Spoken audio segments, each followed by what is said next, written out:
नमस्कार,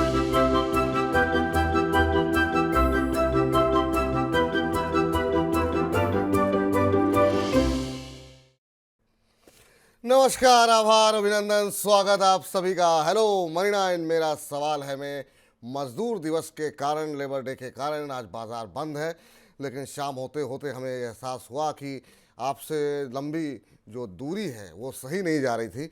तो 4 बजे जो हम पर्सनल फाइनेंस पर बातचीत करते रहे हैं आपसे, म्यूचुअल फंड को लेकर के, बाकी विषयों को लेकर के, तो हमने सोचा कि आज 4 बजे आपसे मुलाकात करते हैं और इस बार बात करेंगे शेयर बाज़ार को लेकर के। और बात चूँकि आज 1 तारीख है, तो बात इस बात की होगी कि आखिर में पूरे महीने, अगले 1 महीने, 1.5 महीने में बाज़ार की दिशा किस तरीके से चलेगी। जिस तरीके से हमने पीएसयू शेयरों, पावर शेयरों में, रेलवे में तेज़ी देखने को मिली है, क्या यही थीम चलेगी या फिर अब थीम बदलनी चाहिए, अब जो है फोकस कहीं और करना चाहिए। आने वाले समय में चुनाव के जब नतीजे आने वाले हैं, उनको लेकर के क्या स्ट्रेटजी होनी चाहिए। तो इन तमाम पहलुओं को लेकर के अगले जो है हम 30 मिनट तक जो है आपसे बातचीत करेंगे, और कल के बाज़ार की दिशा क्या होगी, आने वाले दिनों के लिए क्या दिशा होनी चाहिए, इस पर ही बातचीत करेंगे। लेकिन सबसे पहले बात बाज़ार की कर लेते हैं कि यहाँ पर जो कल हमने देखा, निफ्टी ने 52 वीक हाई लगाया, 22,783 का स्तर देखने को मिला। लेकिन वहीं से जिस तरह से की मुनाफा वसूली जो है और जिस तरह की सेलिंग देखने को मिली, इंट्राडे लो 22,783 लगाने के बाद 22,568 का लो लगाया है, और हालांकि क्लोजिंग 38 पॉइंट नीचे आई है, 22,604 के स्तर पर देखने को मिली है। अब क्या ये जो गिरावट है ये थोड़ी और गहराएगी, और ज़्यादा प्रॉफिट बुकिंग देखने को मिलेगी, या फिर जो है हर गिरावट एक खरीदारी का मौका है, इसी पर बातचीत करते हैं। और आज के खास मेहमान से आपको मिलवाते हैं। हमारे साथ डॉक्टर रवि सिंह जी मौजूद हैं। और रवि जी, बहुत बहुत स्वागत है आपका। और आज बाज़ार बंद है और उसके बावजूद आपने हमारे लिए समय निकाला, हमारे दर्शकों के लिए समय निकाला, और बड़ी संख्या में दर्शकों की जो टिप्पणियां हैं वो आनी शुरू हो गई हैं। और कार्यक्रम शुरू होने के कम से कम 20-25 मिनट पहले से हम देख रहे हैं कि लगातार ये सिलसिला सवालों का जो है काफ़ी ज़्यादा हो गया है। दर्शकों के सवालों के जवाब भी लेंगे, लेकिन पहले फटाफट सर पहला प्रश्न यही कि आज 1 तारीख है, अगले 1 महीने की बाज़ार, 1-1.5 महीने की बाज़ार की दिशा कैसे देख रहे हैं, क्योंकि सबसे बड़ा इवेंट जो है वो इलेक्शन चल रहे हैं, इलेक्शन के नतीजे जून में डिक्लेयर हो जाएंगे। तो ऐसे में क्या स्ट्रेटजी होनी चाहिए, और ऊपरी स्तरों पे कल जो सेलिंग देखने को मिली उसको कैसे देख रहे हैं आप। धन्यवाद विपुल जी, मुझे आज वापस जोड़ने के लिए। छुट्टी का दिन है, स्टॉक मार्केट पे तो ऐसा लगता है कि सारी दुनिया थम सी गई है और आज कुछ काम नहीं है। लेकिन ऐसे में ये भी एक नजर आता है कि आप जैसे लोग, हम लोग आपस में कनेक्ट हो रहे हैं, लोगों के सवालों को समझ रहे हैं, आज उनको सॉल्व करते हैं। कल जब मार्केट शुरू होगा तो उस पर तैयारी क्या करनी है उसकी तैयारी भी करेंगे। लेकिन आपने बहुत अच्छी बात कही कि इस समय मार्केट की उलझनें बढ़ी हैं और आज कोई सहारा देने वाला, सबसे बड़ी बात, कोई भी नहीं है। आज ना तो कोई चैनल पे आपको लाइव प्रोग्राम मिलेंगे, सभी के सभी रिकॉर्डेड प्रोग्राम चलते हैं, और बिल्कुल। हम और आप इस कवायद में लगे हैं कि लोगों को यहाँ पर सपोर्ट दे पाए। इस समय निफ्टी 22,600 के पास क्लोज हुआ है, तो कहीं ना कहीं से निफ्टी ने ये दिखाया है कि एक अपवर्ड ट्रेंड तो दिखा है। लेकिन कल जब निफ्टी में करेक्शन आया तो विपुल जी, मार्केट में लोगों को ज्यादा खुशी नजर आई। मतलब हमेशा ऐसा होता था कि हम लोग जब मार्केट गिरती थी तो लोगों के सवाल ऐसे सुनते थे कि जैसे लग रहा हो कि मार्केट में हाहाकार मच जाएगा। लेकिन कल बड़ा खुशी से पहले जो जितने भी सवाल आए वो यही आए कि क्या मार्केट दोबारा खरीदने के लिए हमें मौका देने आया है, या फिर क्या अब नई तैयारी शुरू करनी चाहिए। मैं भी इस बात को बिल्कुल बिलीव रखता हूं कि जिस हिसाब से आपने अभी फंडामेंटल बताया, स्टार्टिंग चर्चा करी, अब मौका जरूर अगले तैयारी का है, और तैयारी में नए नए स्टॉक्स जोड़ने का है। इस समय निफ्टी के लेवल्स की बात करें तो निफ्टी 22,300 के नीचे सस्टेन कर पाना, जाना बड़ा मुश्किल है। 500 के ऊपर ही निफ्टी यहां पर अभी सस्टेन करेगा, और अगर 500 480 के आसपास के लेवल्स आते हैं तो स्ट्रैटेजी यहां पर बदल जाएगी, और डिप पे जो बाय की स्ट्रैटेजी, उसमें अग्रेशन डिप पे बाय की स्ट्रैटेजी दिखाई देगी। अब दूसरी तरफ इलेक्शन के रिजल्ट क्या होंगे क्या नहीं होंगे, लेकिन मुझे इतना पता है कि आपके पोर्टफोलियो चमकेंगे, और इस बिलीव के साथ ही जो है वो स्टॉक मार्केट पे बने रहिए। बिल्कुल। तो ये बाज़ार में गिरावट जो भी है वो खरीदारी का मौका है, ये मानना है रवि जी का। और हर गिरावट में अच्छी वैल्यूएशन पे जहां आपको शेयर अच्छे मिल रहे हैं वहां आप खरीदारी करके चल सकते हैं। अब झड़ी लगी हुई है, कुछ एक सवालों के जवाब लेते हैं और बीच बीच में इस महीने की क्या रणनीति होनी चाहिए उस पर भी बातचीत करते रहेंगे। हिमांशु कुमार जी का प्रश्न आया है सर, कह रहे हैं कि पहली बार मैं आपके यहाँ सवाल पूछ रहा हूँ, मेरा क्वेश्चन जरूर शामिल कर लीजिए। बिल्कुल कर लेते हैं। और इनका प्रश्न भी उसी पर है सर जिस पर कि हमने सोमवार को कार्यक्रम की शुरुआत की थी, वो है इरिडा। हर रोज़ डिस्कशन में आ जाता है। 1000 शेयर इन्होंने लिए हुए हैं 191 के भाव पर। करें लॉस बुक कर लूँ या होल्ड करूँ, 6 महीने तक का नज़रिया है, बताइए।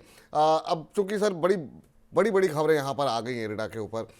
कल हमने देखा थोड़ा सा 100% का थोड़ा सा करेक्शन देखने को मिला था। अभी क्या करना चाहिए, क्योंकि इनकी खरीद थोड़ी सी ऊपर की है, 191 के आसपास इन्होंने लिया हुआ है।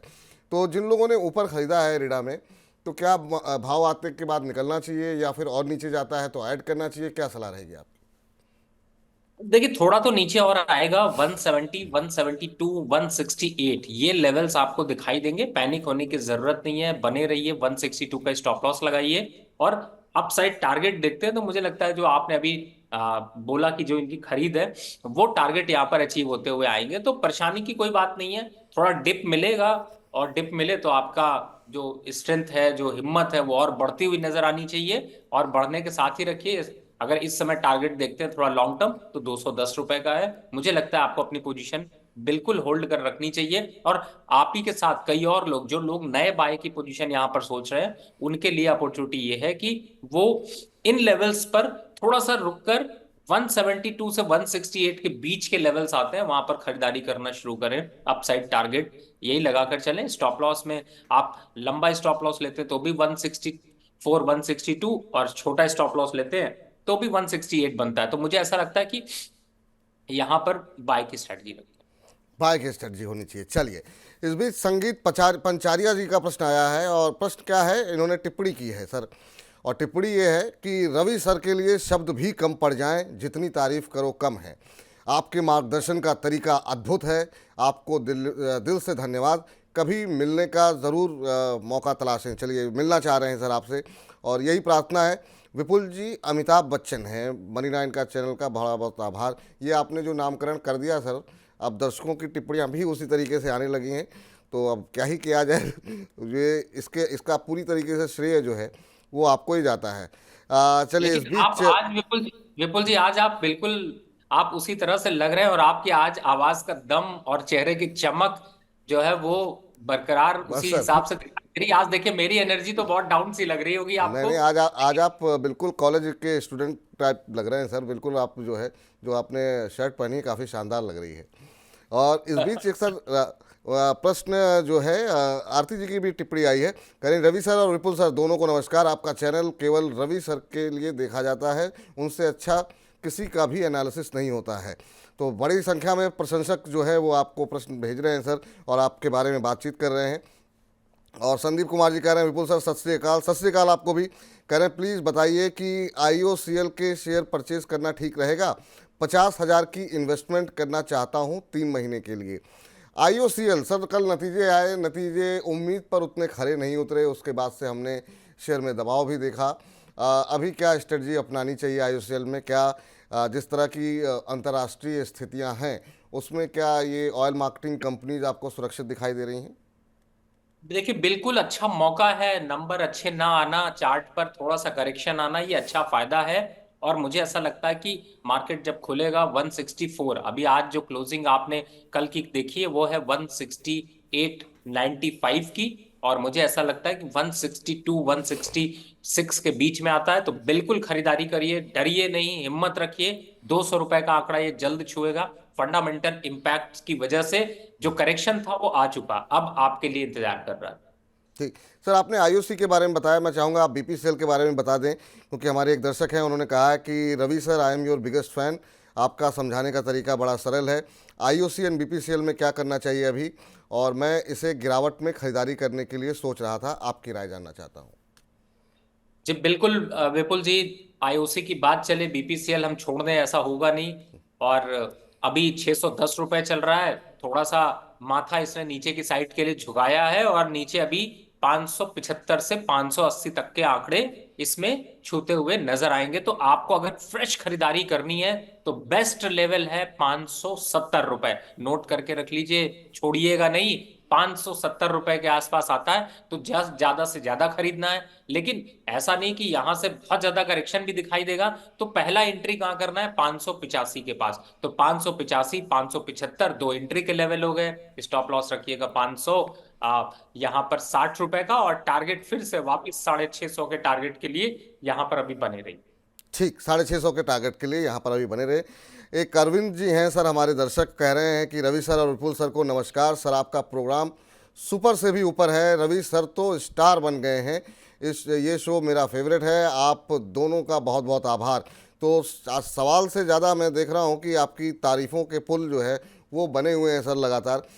इस बीच एक सवाल लेते हैं सर इन जनरल का, क्योंकि ये महत्वपूर्ण सवाल है, क्योंकि सवालों की झड़ी तो लगातार लगी हुई है। प्रश्न मेरा ये है कि अभी तक जो थीम चल रही थी, जिसमें कि आपकी तरफ से ही बहुत सारी रिकमेंडेशंस रहीं, उसमें हमने देखा पावर क्षेत्र की कंपनियां रहीं, रेलवे की कंपनियां रहीं, पीएसयू स्टॉक्स काफ़ी अच्छे चले।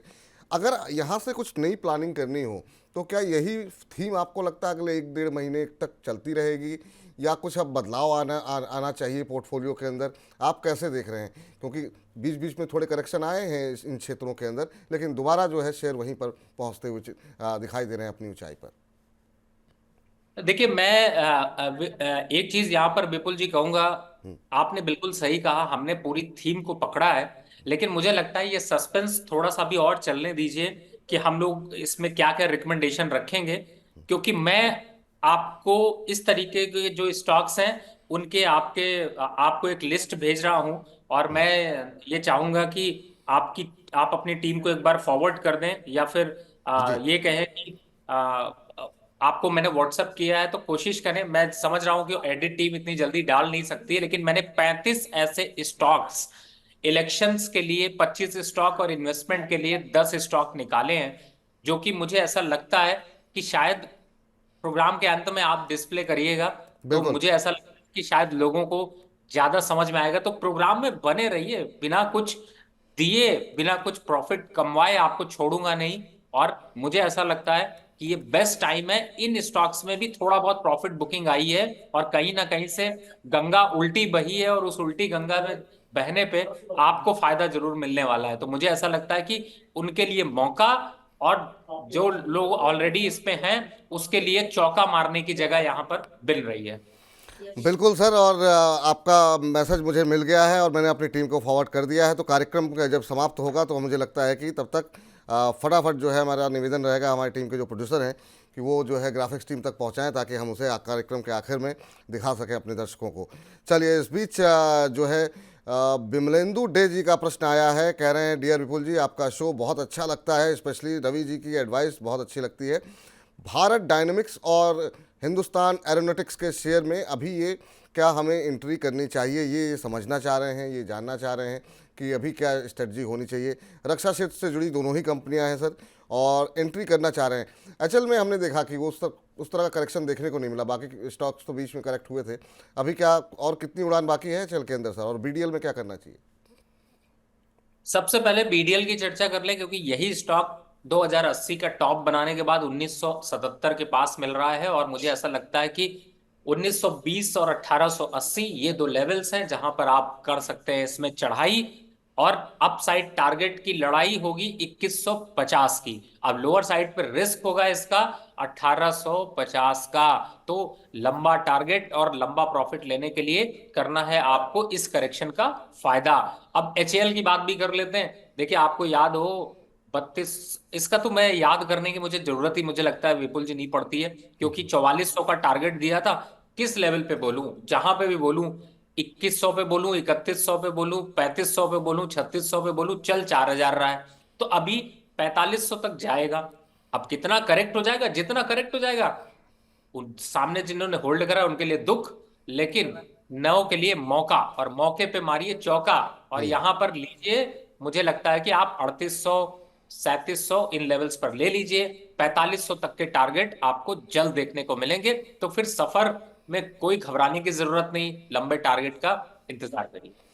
बिल्कुल, तो ये राय यहाँ पर निकल करके आती हुई, और अवकाश का दिन है, मतलब बाज़ार बंद है, तब भी जो है बाज़ार बंद होने के बावजूद भी करीब 700 दर्शक जो है वो हमारे साथ इस समय खाली यूट्यूब के माध्यम से जुड़ चुके हैं। बाकी हमारे ऐप पर भी, हमारे फेसबुक पर भी तमाम बड़ी संख्या में दर्शक जुड़ रहे हैं। तो ये दर्शाता है सर कि लोग हमारे कार्यक्रम को और आपकी सलाह को कितना शिद्दत से चाहते हैं, क्योंकि इसके बारे में हमने मुश्किल से 15-20 मिनट पहले ही अपने दर्शकों को ट्विटर के माध्यम से सूचित किया, फिर भी काफ़ी बड़ी संख्या में दर्शक हमारे पास आते हुए। तो आप सभी दर्शकों का बहुत बहुत धन्यवाद। देखिए, जब हमारे अमिताभ बच्चन जी अपील कर रहे हैं इंडस्ट्री के, तो फिर लोग तो जुड़ेंगे ही जुड़ेंगे। और ये समय है चाय पीने का, तो मैं ये कहूंगा विपुल जी, ये चर्चा जो 4 बजे हो रही है, चाय पे ही चर्चा हो रही है। बिल्कुल। और कहीं ना कहीं से आपको लोग पसंद कर रहे हैं, इसीलिए आपकी बातें सुन के वापस कनेक्ट कर रहे हैं। हाँ, लेकिन जल्दी से आप सभी लोगों से रिक्वेस्ट होगी, सारे दोस्तों के साथ शेयर कर लीजिए, नहीं तो लोग बाद में यही कंप्लेन करेंगे कि आप लोगों ने अचानक से प्रोग्राम रखा और बाहर निकल गए। तो मुझे ऐसा लगता है कि उन लोगों के साथ शेयर कर दीजिए, थोड़ी घंटी बजा दीजिए। दोपहर का टाइम है, सोने का, चाय पीने का टाइम है, और चाय पीते पीते कुछ कमाई का मौका। बिल्कुल, चाय पे चर्चा हो रही है, और जब अच्छा नाम दिया है रवि जी ने। अरविंद सिंह जी का प्रश्न ले लेते हैं, और कह रहे हैं कि सर, नाल्को इन्होंने लिया हुआ है, 240 शेयर हैं, 160 के भाव पर इन्होंने लिया हुआ है, और कह रहे हैं कि मैं रवि सर का बहुत बड़ा फ़ैन हूं और उनकी सारी रिकमेंडेशंस को फॉलो करता हूं। नाल्को सर इन्होंने 160 पर लिया हुआ है। अभी का जो भाव अगर हम देखें, तो जो भाव देखने को मिल रहा है वो 185 का है। इनको 20-25 रुपये का के आसपास के मुनाफे में है। और बीच में हमने देखा इधर जो है मेटल शेयरों में रौनक दोबारा लौटती हुई दिखाई दे रही है। आपको फॉलो करते हैं ये, अभी नाल्को में क्या करना चाहिए? देखिए, दो चीजें हैं। अगर आप इसमें शॉर्ट टर्म में जो लोग ट्रेड कर रहे हैं और मौका देख रहे हैं कि चलो कुछ दिन, बहुत दिन से होल्ड करा हुआ है, थोड़ा मौका घुमा लिया जाए, वो 185 पे इसमें थोड़ा प्रॉफिट बुक कर ले। लेकिन सब मत काटिएगा, नहीं तो दोबारा मौका नहीं मिलेगा। तो कितना काटना है?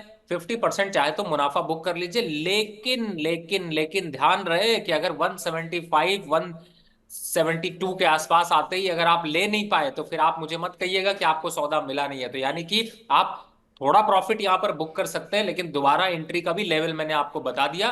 और टारगेट अभी तो फिलहाल वही 200 के आंकड़े जब छुएंगे, तब उसके बाद नया टारगेट लेंगे। ठीक। इस बीच राजवर्धन जी का सवाल है, कह रहे हैं, hello Vipul sir, hello Ravi sir, please tell me about NHPC and IRFC entry level.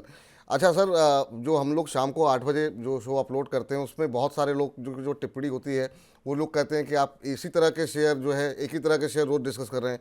मजबूरी फंस जाती है, क्योंकि 15-15, 20-20 सवाल सिर्फ इन्हीं पीएसयूज और पावर सेक्टर को लेकर के आ रहे हैं, और एड्रेस अगर हम ना करें तो फिर ये तो थोड़ी सी नाइंसाफ़ी होगी।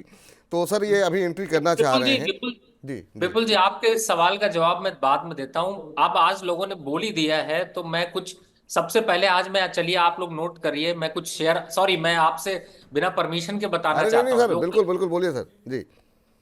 तो आज मैं आपको बताना चाहता हूं कि किन शेयरों से, 10 शेयर ऐसे नाम लेने वाला हूं जिनसे दूरी बनाकर रखिए, और जिन्होंने आपकी मार्केट में इस समय सफाई कर रखी है। अगर आपके पोर्टफोलियो में ये स्टॉक है, तो कहीं ना कहीं से आप बुरे हालात में हैं। अब सबसे पहले बात उनकी करते हैं जिनकी चर्चा बहुत कम होती। एक आपने केपी ग्रीन सुना होगा, इस समय 1808 रुपए के पास चल रहा है, 5% डाउन है, 1500 रुपए तक आने वाला है। अब आप खरीद लो जितना खरीदना है, नहीं खरीदना है, बचना है, दूरी बनाइए इस स्टॉक से। पूर्वा, बहुत नाम सुना होगा इसका आपने, 390 रुपए चल रहा है, 5% डाउन है, और अभी गिरने वाला है, 390 से 350 आने वाला है। खरीदना है खरीद लो, बचोगे नहीं। मोती, इस समय दूसरा देखते हैं, तो वो है भारत वायर्स। आपने 300 रुपए के शेयर को बहुत खरीदने की सोची होगी। भारत वायर्स इस समय गिर रहा है, और गिरेगा। कितना गिरेगा? 270 रुपए। इन शेयरों को तो कभी नहीं सुना होगा आपने। हमने इसीलिए चर्चा नहीं की, क्योंकि आप बचे रहें, ऐसा ना हो कि आप फंस जाएं। अगला शेयर एसटी मीडिया, नाम सुना है आपने? 29 रुपए, 30 रुपए का शेयर चल रहा था, गिरते हुए 28 है। जल्दी इंतजार करिए, 25 रुपए और 20 रुपए आने वाला है। इसीलिए इन सब स्टॉक्स की चर्चा नहीं करते, क्योंकि कहीं ऐसा ना हो कि आप फंस जाएं। और अगला एसएमई आईपीओ भी आया था, रेडियो सिटी, नाम सुना होगा आपने। सुनिए, मजा लीजिए, एंजॉय करिए, छुट्टियां उसके साथ बिताइए, लेकिन उसमें इन्वेस्ट कभी मत करिए। 18 रुपए का शेयर, 17 रुपए 90 पैसे चल रहा है। जल्दी हम 15 रुपए की चर्चा करेंगे। तो ऐसे लिस्ट बहुत बड़ी है। बिरला सॉफ्ट एक सबसे इंपॉर्टेंट जो आईटी कंपनीज में निवेश कर रहे हैं, उनमें 650 रुपए का टारगेट आ चुका है। पहले भी मैंने आपको 750 पे निकलने की राय दी थी। जल्दी इंतजार करिए, 580 रुपए के टारगेट आएंगे। तो सर इसीलिए इन स्टॉक्स की चर्चा हम लोग नहीं करते हैं। विपुल जी, आप समझ रहे होंगे कि मैं क्यों ऐसा कह रहा हूं, क्योंकि बिल्कुल बिल्कुल। देखिए, चर्चा उन स्टॉक्स की करी जाए जो आपको पैसे की कमाई करवा रहे हो। अब जिन स्टॉक्स को मैंने बताया, अगर आपके पोर्टफोलियो में गलती से भी पड़े हुए हैं तो आप समझिए कि आप उल्टे खड़े हुए हैं, वो भी मार्केट में उल्टी डायरेक्शन में। आपको लगने वाला है और चूना, और इंतजार करते रहिए। तो मुझे लगता है इन स्टॉक से बनाइए दूरी। इन स्टॉक से आपको दूरी बनानी है, तो ये मेरे पास बहुत सारे सवाल जो है वो केपीआई ग्रीन को लेकर के आए हुए थे, तो उम्मीद करते हैं आपके सवाल को इसी माध्यम से जो है वो एड्रेस हो गया है वो सवाल। और हमारे प्रोड्यूसर साहब इतने एक्टिव हैं सर कि आपने चाय पे चर्चा की बात की और उन्होंने मेरे लिए जो है यहाँ पर चाय भिजवा दी है, तो ये चर्चा जो है अब वाकई में चाय पे चर्चा होगी। चलिए, बहुत अच्छी बात है सर। चलिए, इस बीच चलते हैं अगले जरा दर्शक का एक दो सवाल कुछ और फटाफट देखते हैं कि लोग क्या। सर, एनएचपीसी और आईआरएफसी रह गया वो, जो कि उनका सवाल था जी। जी जी, एनएचपीसी की बात कर लेते। देखिए, अभी आया है मस्त करेक्शन, और मैं बड़ा खुश हुआ जब जैसे ही मैंने देखा कि 91 92 के बाद थोड़ा करेक्शन आ गया। मैंने तुरंत लिस्ट जारी करी कि वापस खरीदारी करना शुरू कर दो। तो एनएचपीसी पे फिर से खरीदारी कर लीजिए।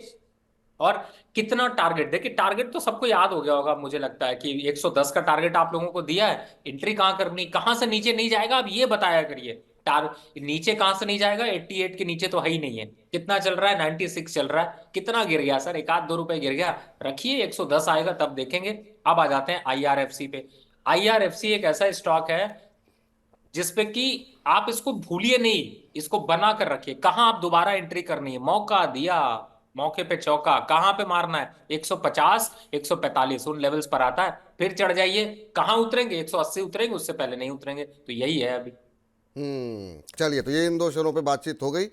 और इस बीच कई सारे दर्शक इतनी तेज़ी से सवाल पूछते हैं और इतनी तेज़ी से सामने से चीज़ें घटती रहती हैं कि कई बार प्रश्न जो है वो मिस हो जाते हैं। श्रद्धा विठलानी जी का सवाल ले लेते हैं। श्रद्धा विठलानी जी कह रही हैं, विपुल सर जय श्री राम, रवि सर को भी जय श्री राम। अभी बैंक ऑफ महाराष्ट्र के शेयर खरीद सकते हैं क्या, प्लीज़ बताएं। और साथ में साउथ इंडियन बैंक में 29 रुपये पे इन्होंने शेयर लिए हुए हैं, 1,000 शेयर, उसका लक्ष्य जानना चाह रही हैं। तो बैंकों पर ही इनका फोकस है। पहले इन्होंने 29 रुपये पे साउथ इंडियन बैंक लिए और अब बैंक ऑफ महाराष्ट्र खरीदना चाह रही हैं। देखिए, मुझे तो बैंकिंग काउंटर पे मैं बहुत बुलिश हूं। और आपने अभी 2 3 दिन पहले बैंकों की जो चमक देखी, उसके बाद से फिर से लोग चमकना चालू हो गए। देखिए, वक्त से पहले पकड़िए तभी आपको बढ़िया प्रॉफिट मिलेगा। वक्त के बाद पकड़ेंगे कोई प्रॉफिट नहीं मिलेगा। अब सही समय पे अगर आप चढ़ना चाहते हैं, आपने 29 रुपए पे चढ़ाई करी है, लेकिन अगर आप इस शो को फॉलो कर रहे होंगे तो मैं चाहूंगा कि आप, विपुल जी को भी याद हो गया होगा कि हम इस पे एंट्री अभी जब 27 रुपए चल रहा था तब भी करा रहे थे, 26 चल बिल्कुल। रहा था तब भी करा रहे थे, 21 चल रहा था तब भी करा रहे थे, आज 30 चल रहा है तब भी करा रहे हैं। टारगेट वही 38 रुपए का है। तो आप समझ सकते हैं कि कहीं भी पकड़िए, थोड़ा कम मिलेगा, थोड़ा ज्यादा मिलेगा, लेकिन मिलेगा। ऐसा नहीं है कि नहीं मिलेगा। दूसरा, बैंक ऑफ महाराष्ट्र, आप बैंक ऑफ महाराष्ट्र छोड़िए, मैं तो सिंपल कहता हूं, सारे बैंकों का करेक्ट टोटल करिए। जितने भी 60 रुपए से नीचे के बैंक है सब ले लीजिए। किसको नहीं लेना है उसको जरूर बता देता हूं, क्योंकि हमेशा होता क्या है कि आदमी फंस जाता है। बंधन बैंक नहीं लेना अभी। बंधन बैंक इस समय 188 रुपए चल रहा है, दूर रहिए, थोड़ा सा वेट करिए। दूसरा कौन सा बैंक नहीं लेना, आरबीएल बैंक नहीं लेना। तीसरा कौन सा बैंक नहीं लेना, बड़ी चर्चा है, यस बैंक। यस बैंक के बिना तो आप भूल ही नहीं सकते। 28 रुपए होके आया है, आने दीजिए, अभी आएगा वापिस। 21 रुपए, 17 रुपए, ये दो रेंज दिखाई दे रही है। क्या जरूरत है आज एंट्री करने की, इंतजार करते हैं, जब उन लेवल्स पर आएगा चढ़ जाएंगे। तब तक अभी हम UCO bank, PSB, union bank, IDBI, central bank, धन लक्ष्मी बैंक, फिनो बैंक एक और याद आ गया, कोटक बैंक से भी दूरी बनाकर रखिएगा। अभी उसमें भी थोड़ा और मसाला गिरने वाला है और नीचे 1550 के आसपास के लेवल आने वाले हैं, तो इससे दूरी बना लीजिए। आरबीएल से भी दूरी बना लीजिए, उसमें भी गिरावट के संकेत दिखाई दे रहे हैं। तो ये बैंकों से दूरी, बाकी सब पे चढ़ाई। चलिए, तो ये राय जो है निकल के आई। आज हमने खास तौर से आपको इस बात को बताने की कोशिश की है कि दूरी कहाँ पर बनानी है। लेकिन हाँ, खरीदारी कहाँ करनी है उस वो जो है अभी ग्राफिक्स में 5-7 मिनट शायद और लगेंगे, तो जैसे वो रेडी होते हैं हम उसको ऑन एयर कर देंगे। इस बीच अभिषेक अदानिया जी का प्रश्न आया है, कह रहे हैं सर प्लीज़ मेरा सवाल ले लीजिए। बिल्कुल आपका सवाल शामिल कर लिया गया है सर। और इनके पास टाटा पावर के 100 शेयर लिए हुए हैं इन्होंने 121 रुपये के भाव पर। अब क्या करना चाहिए, क्या ये आने वाले 2 साल में 1,000 रुपये तक जाएगा? तो नज़रिया इनका लंबा है सर, 1,000 रुपये का लक्ष्य ये निर्धारित कर रहे हैं 2 साल के लिए। अभी यहाँ से डबल होना पड़ेगा शेयर को, इन्होंने जो अपने लिए लक्ष्य निर्धारित किया है उसके लिए। आपकी क्या सलाह रहेगी, क्या 2 साल तक होल्ड करें? विपुल जी, मैं शेयर का नाम मिस कर गया। Tata power sir, Tata power कह रहे हैं कि कब 1,000 रुपये तक, क्या 2 साल में जा पाएगा? देखिए, जब आप ऐसी चर्चा करते हैं तो अंदर से जो है वो मन बहुत तेजी से और चीजों के नाम लेना शुरू कर देता है। तो मुझे लगता है कि बिल्कुल Tata power, power grid, NHPC की अभी हमने चर्चा कर ही रहे थे, पीटीसी, आरईसी, और इस समय इनको अगर देखते हैं पीएफसी, तो मुझे ऐसा लगता है इन सारे शेयरों पे बाहर इक्वली डिस्ट्रीब्यूट कर दीजिए। मैं क्यों ऐसा कह रहा हूं आप समझिए, क्योंकि मल्टी बैगर आपके पोर्टफोलियो में सिर्फ 3 ही 4 स्टॉक बनते हैं, और वो 3 4 स्टॉक्स के लिए आपको 25 30 स्टॉक रखने पड़ेंगे। कोई ना कोई मल्टी बैगर बन जाएगा। 1,000 जाए, 1,500 जाए, 5,000 हो जाए, कोई बात नहीं। अगर आप चढ़े हैं तो बिल्कुल आराम से बैठे रहिए। मुझे ऐसा लगता है कि पावर जनरेशन में ये काउंटर अच्छे हैं। टाटा पावर की बात करें, मैं काफी बुलिश हूं। हाँ, लेकिन डबल का टारगेट 6 महीने में कहिए, ये सट्टेबाजी मैं नहीं करने को जी, कहूंगा। हाँ, 2 साल का समय अच्छा चाह रहे हैं। चलेगा, बिल्कुल। ये कह रहे हैं हम 2 साल होल्ड कर सकते हैं। और इनकी बाइंग सोचिए सर कि इन्होंने कितने अच्छे भाव पे खरीदा, 121 रुपये पे लिया हुआ है। तो ऑलरेडी 3-4 गुना तो इनको प्रॉफिट हो रहा है। और अभी भी 1,000 के लक्ष्य के लिए जो है होल्ड कर रहे हैं, 2 साल के लिए होल्ड करना चाह रहे हैं। जी बिल्कुल, देखिए 2 साल का लक्ष्य है तो बिल्कुल बने रहे। और मुझे ऐसा लगता है कि साल दर साल हम जो मिनिमम ग्रोथ भी देखते हैं वो 18 से 20% की देख रहे हैं। तो अब ऑटोमेटिकली है कि वो आने वाले समय में आपको जो अभी 440 के लेवल दिखाई, 48 के लेवल दिखाई दे रहे हैं, ये 650 तक जाते हुए नजर आएंगे। 650 तक जाते हुए यहाँ पर जो है दिखाई देगा। हल सर, जो है शाम का समय है, बाज़ार बंद है, उसके बावजूद 1,000 से ज़्यादा लोग हमें इस समय जो है लाइव जो है वो देख रहे हैं। तो आप सभी दर्शकों का बहुत बहुत धन्यवाद। और ऐसे ही कार्यक्रम में अपनी अपनी भागीदारी आप दिखाते रहिए, क्योंकि आप ही लोगों के लिए ये सारी मेहनत हम लोग कर रहे हैं। और तमाम चीज़ों को लेकर के रवि जी की भी आज काफ़ी व्यस्तता थी, लेकिन फिर भी उन्होंने अपना महत्वपूर्ण समय निकाला। तो आप सभी दर्शकों का बहुत बहुत धन्यवाद। इस बीच भी अजय शर्मा जी कह रहे हैं बीईएल के ऊपर और एनएलसी इंडिया के ऊपर ये राय जानना चाह रहे हैं। कह रहे हैं विपुल जी और रवि सर को जय सिया राम। जय सिया राम सर आपको भी। बीईएल 170 पे इन्होंने लिए हुए हैं 100 शेयर, और एनएलसी इंडिया के 264 के भाव पर इनके पास 58 शेयर हैं। जानना ये चाह रहे हैं कि मुझे क्या करना चाहिए, आप क्या सलाह देंगे रवि जी? देखिए, दोनों ही शेयर अच्छे हैं, थोड़ा करेक्शन के फेज में है, लेकिन अपसाइड टारगेट बीईएल का 255 रुपए का, और एनएलसी इंडिया की बात करें तो 270 रुपए का। तो ये दोनों टारगेट यहां पर दिखेंगे, तो आप इंतजार करिए। इंतजार कीजिए। चलिए, फ्लेयर राइटिंग को लेकर के अगला प्रश्न आया है। खान साहब ने कई बार ये प्रश्न पूछा है। खान 380 के नाम से इन्होंने बनाई हुई है अपनी आईडी, और कह रहे हैं विपुल सर मैं आपका फ़ैन हूँ। चलिए, बहुत बहुत शुक्रिया सर कि आपको हमारे कार्यक्रम पसंद आ रहे हैं। कह रहे हैं फ्लेयर राइटिंग कंपनी के शेयर इन्होंने 286 के भाव पर लिए हुए हैं, 350 शेयर। और कह रहे हैं क्या उसे होल्ड करें या एक बार के लिए एग्जिट हो जाएं? नुकसान में है सर। आज भी माफ़ कीजिएगा, शुक्रवार को कल जो है 1.5% के आसपास की गिरावट देखने को मिली थी, करीब 300 के आसपास अभी चल रहा है। 50 रुपये पर शेयर का नुकसान हो रहा है। क्या स्ट्रेटजी होनी चाहिए इनकी? देखिए, 317 का हाई बनाने के बाद स्टॉक कंटिन्यू यहाँ पर डाउन ट्रेंड पे है। मुझे ऐसा लगता है कि सर आपसे कहूंगा एक बार को थोड़ा सा लॉस बुक कर लीजिए, क्योंकि ये 260 रुपए और 70 रुपए के टारगेट दिखा सकता है। तो मुझे लगता है यहाँ पर थोड़ा सा बचना चाहिए। जी। आप रवि जी, आपसे जानना चाहेंगे कि चूँकि हमारी टीम ने बताया है कि अभी 3-4 मिनट और लग सकते हैं, तो चूँकि आपकी अगर आप 3-4 मिनट 5 मिनट और अगर अपना समय दे सकें, क्योंकि आपको कहीं जाना भी था, तो जैसा आप कहें उस हिसाब से कार्यक्रम को हम आगे बढ़ाएं सर।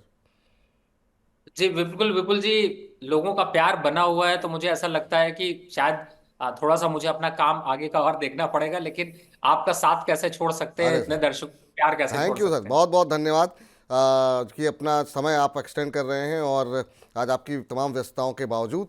इस बीच वामचा दिव्येश जी ने कह रहे हैं कि सर टाटा स्टील के शेयर मेरे पास हैं 130 की प्राइस से 130 शेयर होल्ड कर रहे हैं, 130 पे 130 शेयर ही ले रखे हैं। यहाँ पर कहाँ पे इनको सेल करना चाहिए और क्या लक्ष्य हो सकता है? Tata steel sir, metal pack से जुड़ी एक और कंपनी, और मेटल पैक को लेकर के अगले 1 डेढ़ महीने 2 महीने के लिए आप क्या आउटलुक देख रहे हैं, ये भी अगर हमारे दर्शकों को बता सकें तो। देखिए, थोड़ा तो करेक्शन आएगा।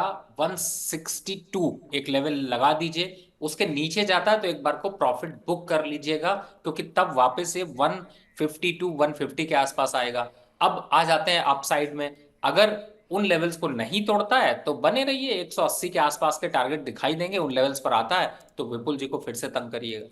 जी, चलिए, तो बिल्कुल इस तरह का आप लोग बिल्कुल ध्यान रखिए। और इस बीच राकेश ददवानी जी कह रहे हैं, और इनका सवाल है इरकॉन के ऊपर। अब सवाल ही ऐसे आ रहे हैं तो इन्हीं शेयरों पे हमको चर्चा भी करनी पड़ती है।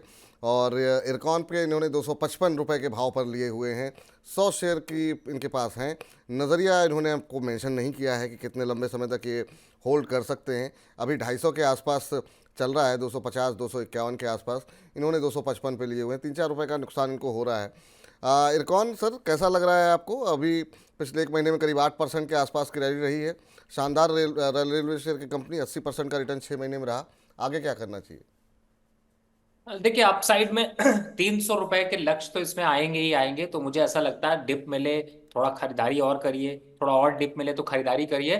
220 के नीचे दोबारा स्टॉक दिखाई नहीं देगा। 235 240 के आसपास तक थोड़ा करेक्शन दिखा सकता है, लेकिन वो भी थोड़ा मुश्किल लगता है। लेकिन फिर भी टारगेट 300 रुपए। टारगेट 300 रुपये। बहुत सारे दर्शक अभी भी जिन शेयरों पे हम लोगों ने बातचीत की है डिटेल में, उन्हीं के बारे में पूछ रहे हैं। एनएचपीसी है, बाकी है। कार्यक्रम समाप्त होने के बाद रात को 8 बजे हम इसका एक बड़ा हिस्सा जो है फिर से मनी मास्टर के रूप में अपलोड करते हैं। तो आप लोग अभी देखना चाहें तो अभी देख सकते हैं कार्यक्रम समाप्त होने के बाद, वरना एक अलग हिस्सा मनी मास्टर के नाम से हम प्रस्तुत करते हैं रात को 8 बजे। इसी कार्यक्रम का हिस्सा रहता है वो, तो आप लोग उसको भी देख सकते हैं, तो वहाँ पे आपको राय मिल जाएगी। सोनिया सिंह जी कह रही हैं कि सोनाटा सॉफ्टवेयर का क्या नियर टर्म टारगेट हो सकता है, अभी मुझे क्या करना चाहिए? क्या कुछ और एक और हमारे दर्शक हैं, लव करके इन्होंने शायद आईडी बनाई है, कह रहे हैं सर मुझे क्या सारे शेयर सेल करके इलेक्शन रिजल्ट के बाद फिर से बाय करना चाहिए? तो मुझे लगता है शायद ये कार्यक्रम में शुरू में थे नहीं। हम चाहेंगे कि इसको थोड़ा सा और प्रकाशित आप कर दें कि क्या पूरी तरीके से कैश में आ जाएं, थोड़ा सा डर रहे हैं कि क्या होगा इलेक्शन के बाद। और दूसरा, सोनाटा सॉफ्टवेयर पे सर आपकी टिप्पणी। देखिए, सोनाटा सॉफ्टवेयर थोड़ा अपवर्ड मोमेंटम लिया है, लेकिन ये बहुत ज्यादा रिलायबल नहीं है। अप साइड पे 703 रुपए 700 रुपए के आसपास चल रहा है, और ये एक बार 730 रुपए तक जा सकता है। तो अगर आपके पास है तो लेकर रखिए, खरीदा नहीं है तो थोड़ा सा अवॉइड करिए। लेकिन बट फिर भी अप साइड टारगेट 730 रुपए के लक्ष्य यहां पर दिखाई देंगे। स्टॉप लॉस 680 रुपए का। आपने बात की कि इलेक्शन पे स्टॉक्स को सारे बेच देना चाहिए। अरे भैया, सारे टाइम तक हम लोग यही मेहनत करते रहे कि इलेक्शन के पहले क्या लें और इलेक्शन के बाद तक क्या रखें, और उसी की सारी कवायद है।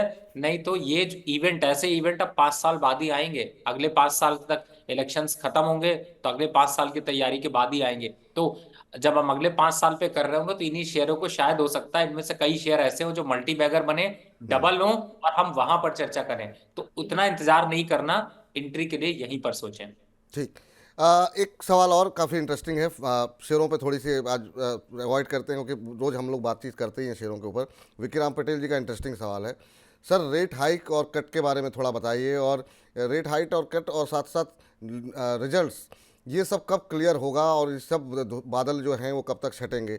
रेट कट को लेकर के सर अभी भी महंगाई एक बड़ा कंसर्न बनी हुई है, और ये उम्मीद की जा रही है कि जब तक फेड की तरफ से कोई इंडिकेशन नहीं आएगा और जब तक वहाँ से शुरुआत नहीं होगी तब तक शायद भारत में भी ना हो, ऐसा अनुमान लगाया जा रहा है। बाकी रवि जी, आपसे भी मेरा सवाल यही रहेगा जो इनका सवाल है। इसको लेकर के दुविधा कब दूर होगी, ये जानना चाह रहे हैं। और रिजल्ट मुझे नहीं पता ये Q4 रिजल्ट के बारे में बात कर रहे हैं या चुनाव के नतीजों के बारे में बात कर रहे हैं, लेकिन अगर आप उत्तर देना चाहें तो। देखिए, आपने विपुल जी एकदम सही कहा, और धन्यवाद। जब आप ऐसा बताते हैं तो हमारे लिए बड़ा आसान हो जाता है। और ये बात तो सही है कि फेड की तरफ नजर रखिए। फेड जब एक्शन लेगा, आरबीआई उसी टाइम पे एक्शन लेगा। तब तक अभी थोड़ा सा माहौल शांत रहेगा। और वैसे भी जब तक इलेक्शन अभी होगा नहीं, खत्म नहीं होगा, नई सरकार का गठन होगा, तब तक मार्केट में लिक्विडिटी बराबर बनी रहेगी और मार्केट के ऊपरी स्तर आने के चांसेस यहां पर ज्यादा दिखाई दे रहे हैं। तो मुझे ऐसा लगता है कि आप अभी फिलहाल इंटरेस्ट रेट को अगर आप देख रहे हैं तो उसमें थोड़ी सी रुकावट देखने को मिल सकती है, क्योंकि लिक्विडिटी कम नहीं होने देगी सरकार इस समय। दूसरा, आपने अर्निंग सीजन की बात की। देखिए, अर्निंग सीजन जब भी आता है तो मार्केट में एक एक्सपेक्टेड पॉजिटिव ट्रेंड दिखाई देता है या तो निगेटिव ट्रेंड दिखाई देता है। इस समय जब अर्निंग सीजन जब चल रहा है उस समय है पॉजिटिव बुल रन, और बुल रन है इसीलिए ज्यादातर स्टॉक्स में आपको अपवर्ड ट्रेंड दिखाई दे रहा है। तो मुझे लगता है अभी अर्निंग का इतना कुछ खास इंपॉर्टेंस यहां पर बहुत ज्यादा इवेंट पे नहीं पड़ेगा, जब इलेक्शन ही एक अकेला लीडर है जिसका कि इम्पैक्ट मार्केट में दिखाई दे रहा है। तो मुझे लगता है कि इस समय सिर्फ इलेक्शन को ही देखें, बाकी इवेंट्स आप बिल्कुल गौर करें, लेकिन शायद मेरे ख्याल से उतना फर्क अभी मार्केट को उतना इम्पैक्ट नहीं देने वाला। ठीक। आरपीएस जी का सवाल ले लेते हैं, फिर ग्राफिक्स रेडी हो गए हैं, उस ग्राफिक्स को हम जरा अपने दर्शकों को लेकर के उस पर थोड़ी सी चर्चा कर लेते हैं। आरपीएस जी कह रहे हैं कि सर मेरा सवाल हैप्पी फोर्जिंग लिमिटेड के ऊपर है, ये आखिर में किस भाव पर लेना चाहिए? हैप्पी फोर्जिंग में निवेश किया नहीं है सर, ये निवेश करना चाह रहे हैं, क्या करना भी चाहिए कि नहीं करना चाहिए? विपुल जी, आपने खुद ही आपने जवाब ही दे दिया कि करना भी चाहिए नहीं करना चाहिए। बिल्कुल नहीं करना चाहिए। 944 रुपए चल रहा है, और इसकी चाल जब 844 आ जाएगी हम वापस तब रिकमेंडेशन पे डालेंगे। तब तक के लिए अभी थैंक यू बोलिए, नमस्ते बोलिए। दूसरे बहुत से स्टॉक हैं जिनकी चर्चा करनी बाकी। बिल्कुल। ट्रेन इन ट्रेन का भी एक सवाल ले लेते हैं, बहुत देर से लगातार पूछ रहे हैं। अदानी एनर्जी सोल्यूशन को लेकर के है सर, 800 पे लिए हुए हैं, 770 शेयर इनके पास हैं। जानना ये चाह रहे हैं कि क्या यहाँ पर अभी होल्ड करें या फिर निकल जाएं, क्या स्ट्रेटजी होनी चाहिए? Adani energy, right? Adani energy, जी बिल्कुल। देखिए, अदानी एनर्जी ने 1080 के ऊपर अभी लेवल्स गए नहीं है, लेकिन यहां पर आप एक बार को प्रॉफिट बुक कर सकते हैं, एग्जिट हो सकते हैं दोबारा। फिर से आपको ये जब 980 950 के आसपास आता है तो वहां पर एंट्री करने की सोचें।